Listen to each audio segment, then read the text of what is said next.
Nagbabala ang Bureau of Immigration sa publiko kaugnay sa panggagamit sa pangalan at otoridad ng ahensya para makapanloko online. Ayon sa BI, nakatanggap sila ng walk-in inquiry mula sa isang babae na nagpapa-verify ng email na ipinadala umano ng ahensya.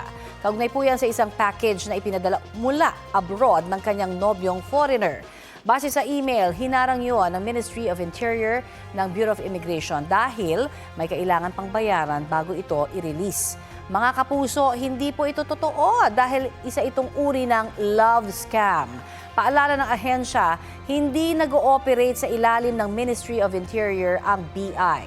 Hindi rin sila nanghaharang o nangongolekta ng anumang bayad para sa packages.